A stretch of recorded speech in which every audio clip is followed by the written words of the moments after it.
Hello students, स्वागत है आप सबका। आज की इस वीडियो में हम बात करेंगे बेंथम के सुधारों के बारे में। बेंथम एक महान सुधारवादी विचारक थे। वो एक विधि सुधारक थे, ना कि राजनीतिक दार्शनिक। उनको विधि सुधारक कहना इसलिए उपयुक्त है क्योंकि उनका मुख्य उद्देश्य राजनीतिक दर्शन का प्रतिपादन करना नहीं था। उनका मुख्य उद्देश्य वैधानिक एवं राजनीतिक सुधारों पर विचार प्रकट करना था। पोलक ने तो यहाँ तक कहा है कि 19वीं शताब्दी में आर्थिक, सामाजिक, राजनीतिक और वैधानिक जितने भी सुधार हुए, उनमें से शायद ही ऐसा कोई सुधार हो जिस पर बेंथम का प्रभाव न पड़ा हो। तो बेंथम ने बहुत सारे सुधारों की सिफारिश की थी और उन सुधारों में से जो प्रमुख सुधार थे उन्हीं पर आज हम इस वीडियो में चर्चा करेंगे। तो सबसे पहले हम देखते हैं कि बेंथम शासन प्रणाली में सुधार की बात करते हैं। वो विधि निर्माण, न्याय व्यवस्था, दंड और जेल व्यवस्था और शिक्षा योजना में भी सुधार करने की सिफारिश करते हैं। सबसे पहले देखते हैं शासन प्रणाली में सुधार के लिए बेंथम क्या कहते हैं। पिछली वीडियो में हमने बात की थी कि बेंथम ने गणतांत्रिक जो शासन प्रणाली है उसको सर्वश्रेष्ठ प्रणाली माना था, क्योंकि राजतंत्र में केवल राजा का हित है वो सर्वोपरि होता है और कुलीन तंत्र में केवल कुछ ही व्यक्तियों का हित, उसमें अधिकतम व्यक्तियों के अधिकतम हित की सिद्धि नहीं हो सकती। इस उद्देश्य की प्राप्ति केवल गणतंत्र प्रणाली में ही हो सकती है। इसके लिए वो लोक सत्ता और जनतंत्र को ही उपयुक्त मानते हैं। वो कहते हैं कि वास्तव में जो जनतंत्र है वही अधिकतम लोगों की अधिकतम सुख का साधन हो सकता है, लेकिन इसके लिए लोकतंत्र की सफलता के लिए उन्होंने कई चीजें आवश्यक बताई। ये चीजें थी सार्वभौम वयस्क मताधिकार, वार्षिक संसद, एक सदनीय व्यवस्थापिका और गुप्त मतदान। इसके साथ ही उन्होंने स्वतंत्र प्रेस की अवधारणा का भी समर्थन किया। बेंथम ने सार्वभौमिक पुरुष मताधिकार का समर्थन किया और इसके लिए उन्होंने एक ही कंडीशन रखी कि जो व्यक्ति मताधिकार का प्रयोग करे उसे थोड़ा पढ़ा लिखा होना चाहिए या साक्षर होना चाहिए। महिला मताधिकार की बात बेंथम नहीं करता। ये बात इसलिए नहीं करता क्योंकि बेंथम का मानना था कि उस समय तक इंग्लैंड में इस अधिकार के उपभोग का समय नहीं आया था। बेंथम कॉमन सभा के वार्षिक चुनाव आयोजित करने पर बल देता था, क्योंकि उनके मत में संसद के सत्र अल्पकालीन होने चाहिए ताकि जो सदस्य हैं वो अधिक समय तक अपने निर्वाचन क्षेत्र में रह सकें और मतदाताओं से उनका जो संपर्क है वो लगातार स्थापित रहे। इसके साथ ही उनका कहना था कि गुप्त मतदान का प्रयोग किया जाए मतदान करते समय, क्योंकि उस समय जो मतदाता थे वो अपने मत का प्रयोग करने से डरते थे, क्योंकि हाथ उठाकर खुले मतदान की व्यवस्था उस समय प्रचलित थी।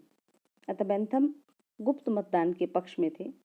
इसके साथ ही वो कहते थे कि लॉर्ड सभा सामान्य जनता के हितों के प्रति उदासीन सदन है, इसलिए उसको भी भंग कर दिया जाना चाहिए, क्योंकि वो उसे धनिक वर्ग की संस्था मानते थे। इसके साथ ही उन्होंने जो राजतंत्र है, राजपद है, उसका भी विरोध किया और अपने समय के अंग्रेजी संविधान को उन्होंने धनिक वर्ग द्वारा प्रभावित राजतंत्र कहा। उन्होंने कहा कि स्वतंत्र प्रेस जो है वो आवश्यक है, क्योंकि प्रेस की स्वतंत्रता के बिना सच्चे लोकमत की अभिव्यक्ति असंभव थी। इस प्रकार उन्होंने वयस्क मताधिकार द्वारा प्रतिनिधियों के ऊपर अधिकाधिक जन नियंत्रण जो लगाने का, वार्षिक संसदीय चुनाव की व्यवस्था द्वारा इस नियंत्रण को और अधिक प्रभावी बनाने का, साथ ही प्रतिनिधियों को जनहित के निमित्त कार्य करने की प्रेरणा जो देने का जो प्रस्ताव है वो रखा। विधि निर्माण के क्षेत्र में जो सुधार थे वो भी उनके महान सुधारों में उनकी गिनती की जाती है। और ये सुधार उन्होंने अपनी पुस्तक principle of morals and legislation में लिखे हैं। इस पुस्तक के प्रकाशन के बाद जो बेंथम थे वो विधि निर्माण और विधि सुधार के पैगंबर बन गए थे और संसार के अनेक देशों के जो राजनेता थे वो उनसे पथ प्रदर्शन की उम्मीद रखने लग पड़े थे। बेंथम के अनुसार विधि निर्माण का उद्देश्य होता है जनता के हित का संवर्धन करना। तो जनता जो है, जो विधि जनता के सुखों में वृद्धि करती है वही विधि उचित होती है, वही विधि उपयोगी होती है। और बेंथम का कहना था कि यदि हमें कानूनों का पालन कराना है, विधियों का पालन कराना है, तो ये आवश्यक है कि विधि को जनता का समर्थन होना चाहिए। यदि कानूनों को लागू जबरदस्ती या बलपूर्वक लागू करवाया जाएगा तो इससे जनता में असंतोष होगा और असंतोष के कारण क्रांति हो जाएगी। इसलिए यदि हम चाहते हैं कि जनता प्रसन्नता पूर्वक कानूनों का पालन करे तो जनता को विधि निर्माण की आवश्यकता बिल्कुल सरल शब्दों में समझाई जानी चाहिए। बेंथम ने श्रेष्ठ कानून के 6 लक्षण बताए हैं। वो कहते हैं कि कानून को जनता की आशा के अनुकूल होना चाहिए, कानून का जनता को ज्ञान हो इसके लिए प्रचार और जनमत निर्माण आदि करना चाहिए, कानूनों को विरोधाभासी नहीं होना चाहिए, कानूनों को सरल होना चाहिए और सुबोध होना चाहिए, कानूनों को व्यवहारिक होना चाहिए और कानूनों का पूर्ण रीति से पालन करवाया जाए और कानून भंग होने पर दंड की व्यवस्था की जानी चाहिए। इस प्रकार वो कुछ लक्षण, जो 6 लक्षण हैं, वो कानूनों के बताता है। बेंथम के समय में जो कानून थे, विधियां थी, वो बहुत अस्त व्यस्त अवस्था में थी। अतः बेंथम का ये सुझाव था कि विधियों का संहिताकरण किया जाना चाहिए। इसके साथ साथ उनका ये कहना था कि विधियों को सीधे सीधे बड़े आसानी से समझ आने वाले छोटे छोटे वाक्यों में व्यक्त किया जाना चाहिए। इस प्रकार उन्होंने विधि के संबंध में बड़े महत्वपूर्ण और सरल सिद्धांत उन्होंने प्रतिष्ठित किए। उन्होंने अंतर्राष्ट्रीय विधि की भी विवेचना की। भारत, अमेरिका, फ्रांस आदि देशों के लिए उन्होंने विधि संहिताओं के संकलन संबंधी सुझाव भी दिए। इसके साथ ही उन्होंने रूस के लिए भी एक विधि संग्रह तैयार किया, जिससे प्रसन्न होकर के जार अलेक्जेंडर ने उन्हें एक हीरा भेंट किया था। सन हेनरीमैन कहते हैं कि बेंथम के समय से लेकर आज तक कोई भी ऐसा विधि सुधार मेरी दृष्टि में नहीं आता जिसमें उन पर उनका प्रभाव ना हो। तो उनकी जो छाप है वो हर जगह हमें दिखाई देती है। विधि में सुधार के साथ साथ उन्होंने न्याय व्यवस्था में सुधार के लिए भी बहुमूल्य सुझाव दिए, क्योंकि इंग्लैंड की जो तत्कालीन न्याय व्यवस्था थी वो भी अत्यंत दोषपूर्ण थी और बेंथम ने उसकी कटु आलोचना की। उनके अनुसार वहां की जो न्याय व्यवस्था थी वो अति जटिल थी और अनिश्चित थी। बेंथम का कथन है, बड़ा प्रसिद्ध कथन है अंग्रेज न्याय प्रणाली के बारे में, कि इस देश में न्याय बेचा जाता है और बहुत महंगा बेचा जाता है और वो व्यक्ति जो इसका दाम नहीं चुका सकता वो न्याय से वंचित रह जाता है। बेंथम की न्यायाधीशों और वकीलों के प्रति श्रद्धा बहुत कम थी। उनका कहना था कि वकीलों में प्राय सत्य असत्य को पहचानने का ज्ञान नहीं होता और ये लोग अपने स्वार्थ के लिए अपने पक्षकारों का शोषण करते हैं। बेंथम न्यायाधीशों की निरंकुशता की रोकथाम के लिए जूरियों का समर्थन करता था। उनका कहना था कि ऐसा होने से जो न्याय है वो अधिक निष्पक्ष होगा। इसके साथ ही वो कहते थे कि जब किसी केस की सुनवाई की जाए उस समय निश्चित संख्या में नागरिकों की उपस्थिति अनिवार्य होनी चाहिए।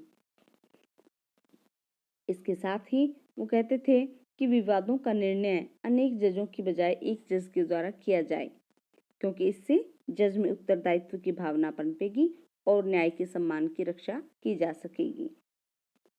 तो इस प्रकार हम देखते हैं कि बेंथम सरल और स्पष्ट और व्यवहारिक कानूनों के निर्माण किए जाने के पक्ष में था, जिससे कि जनता उन्हें सरलता से समझ सके और वकीलों एवं न्यायाधीशों की निरंकुशता और स्वार्थपरता से अपनी रक्षा कर सके। बेंथम के काल में कानून अत्यंत कठोर थे और छोटे छोटे अपराधों के लिए मृत्यु दंड की सजा भी दे दी जाती थी। बेंथम ने इसका विरोध किया और दंड व्यवस्था एवं जेल सुधार के लिए अनेक सुधार दिए। उन्होंने कहा कि जो फौजदारी कानून है वो मनुष्योचित होने चाहिए और अपराध से अधिक कभी भी दंड नहीं दिया जाना चाहिए। वो कहते हैं अधिक दंड देने से लाभ के बदले हानि होती है। बेंथम ने दंड देते समय 4 चीजों का ध्यान रखने की बात कही है। पहला तो अपराध की प्रकृति, कि अपराध किस प्रकार का है। अपराध करने की परिस्थिति, वो परिस्थितियां जिनमें अपराध किया गया है। तीसरा कारण है अपराधी का उद्देश्य क्या था, और चौथा कि अपराध से किस प्रकार के व्यक्ति को हानि पहुंची है। इस प्रकार इन कसौटियों पर कस करके ही किसी अपराध की जो मात्रा है, दंड की मात्रा है, उनका निर्धारण किया जाना चाहिए।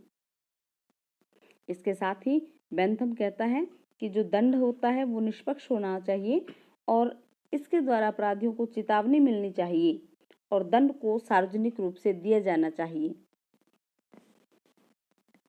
बेंथम ने अपराधियों के पुनर्वास के लिए अनेक महत्वपूर्ण सुधारों का समर्थन किया। उनमें से कई सुधार हैं, जैसे कारावास में अपराधियों को औद्योगिक शिक्षा देना। अपराधियों के दैनिक जीवन को व्यवस्थित करने के लिए भी बेंथम ने एक योजना बनाई जिसको पैनोप्टिकन नाम दिया था। इस योजना में जो जेल की इमारतें अर्धचंद्राकार बनाई जाती थी, जिससे जेल का अधिकारी अपने निवास स्थान से जेल की सभी कोठरियों पर भलीभांति दृष्टि रख सकता था। उन्होंने जेल के समय अपराधियों को प्रारंभिक शिक्षा और उसके साथ साथ व्यावसायिक शिक्षा देने का भी सुझाव दिया। उन्होंने कहा कि ऐसा करने से जो अपराधी हैं उनमें अच्छे चरित्र का निर्माण हो सकेगा और जेल से छूटने के पश्चात वे अच्छे समाज के लाभदायक नागरिक बन सकेंगे। यद्यपि बेंथम द्वारा दिए गए सभी सुझावों को उनके जीवन काल में लागू नहीं किया जा सका, फिर भी उनके समय से लेकर अब तक जो भी व्यापक सुधार किए गए हैं कारागारों में और औद्योगिक विद्यालयों की जो स्थापना हुई है, ये सब उन्हीं की प्रेरणा से हुई है। बेंथम ने विधि, दंड व्यवस्था, कानून आदि के लिए केवल सुधारवादी योजनाएं ही नहीं बनाई, बल्कि उन्होंने शिक्षा के क्षेत्र में भी कुछ योजनाएं बनाई। और वो कहते थे कि मानव का सुधार करने में जो शिक्षा है वही सक्षम है, और शिक्षा की शक्ति पर उनका अटल विश्वास था। उन्होंने 2 प्रकार की शिक्षा योजनाएं बनाई थी, एक तो गरीब और अनाथ बच्चों के लिए, दूसरी मध्यम और उच्च वर्ग के बालकों के लिए। प्रथम योजना के अनुसार अनाथ बालकों को केवल चरित्र निर्माण और संबंधी शिक्षा दी जानी चाहिए। चरित्र निर्माण के साथ साथ ही उन्हें कोई ऐसा कौशल सिखाया जाना चाहिए जिससे वे अपनी आजीविका कमाने में समर्थ हो सके। मध्यम और उच्च वर्ग के बालकों को केवल बौद्धिक विकास संबंधी शिक्षा दी जानी चाहिए, धार्मिक या नैतिक शिक्षा नहीं। बेंथम मॉनिटर पद्धति के समर्थक थे और मॉनिटर पद्धति के अनुसार ऊंची कक्षा के या योग्य विद्यार्थी नीचे वाले या कमजोर विद्यार्थियों को पढ़ाते हैं। बेंथम ने राज्य द्वारा शिक्षा दी जाने की बात की।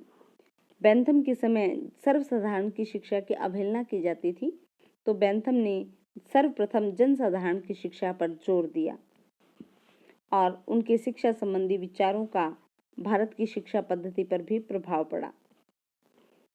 वास्तव में बेंथम ने ही शिक्षा संबंधी इस आधुनिक सिद्धांत की नींव डाली कि सबसे पहले वही चीज सिखाई जाए जो सबसे अधिक सुगमता से सीखी जा सकती है, अर्थात विद्यार्थी की सामर्थ्य का ध्यान रखा जाना चाहिए और उसके रुझान और स्वाभाविक प्रवृत्ति के विरुद्ध उसे सीखने के लिए विवश नहीं किया जाना चाहिए। इस प्रकार हम देखते हैं कि राजनीति दर्शन के इतिहास में बेंथम का एक विशिष्ट स्थान है। उन्होंने उपयोगितावादी सिद्धांत को आधार प्रदान किया। उन्होंने राज्य एवं शासन के कल्याणकारी लक्ष्य की घोषणा की, शासन और संवैधानिक व्यवस्था में सुधार किया और रूढ़िवादी संकल्पनाओं पर प्रहार करके न्यायिक प्रक्रिया में सुधार का मार्ग प्रशस्त किया। तो ये सब थे बेंथम द्वारा किए गए सुधार। इसके बाद हम मिलते हैं नेक्स्ट वीडियो में। तब तक के लिए धन्यवाद।